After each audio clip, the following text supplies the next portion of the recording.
A pleasure to meet all at last, and here we are with more of Bandtastic for HJN Season 3.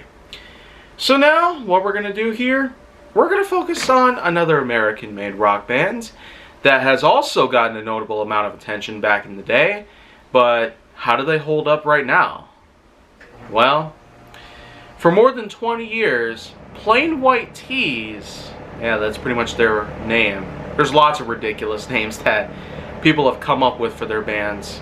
Plain White T's doesn't seem so out of the ordinary though. But this is in fact, simply put, a ska punk and post-grunge series type of band that has in fact had a notable series of success.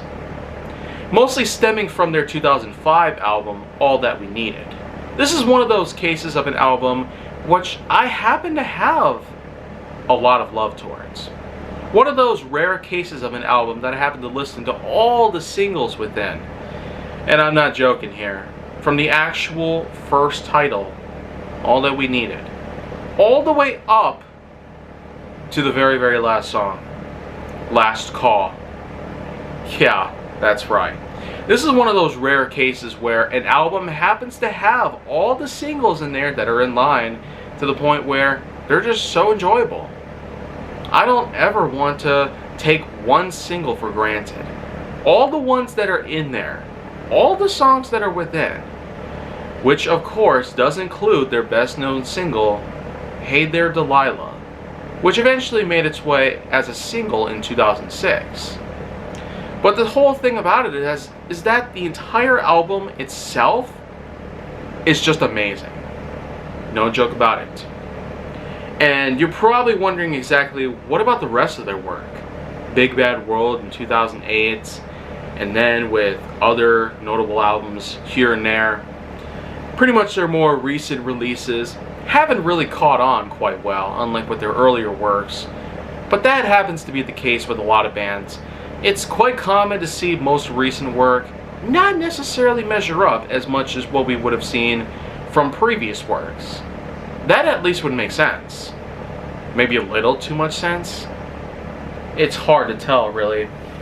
But I'm not necessarily going to go off on a tangent where I could possibly explain everything that's wrong about the newer things, because what's even the point? My name ain't Cinema Sins, or How It Should Have Ended. Like, if there was a thing regarding music with those channels, I bet that they would have something like this up their sleeves.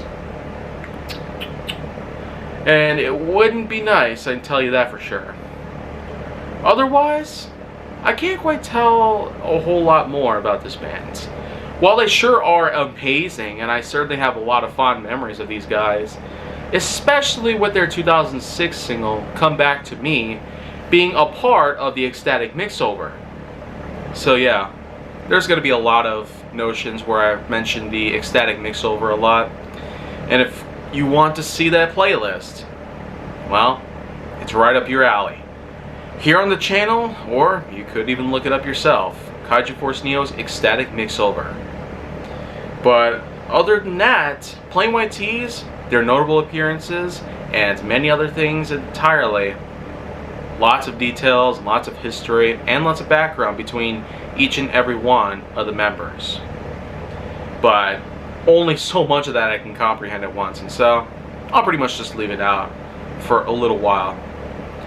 Hey, at least I had the urge to even showcase this band in this series to begin with. So make sure that you like, subscribe, comment, follow me anywhere you can find me, and stay on the Hollywood side if you'd like to see more content of mine in the future.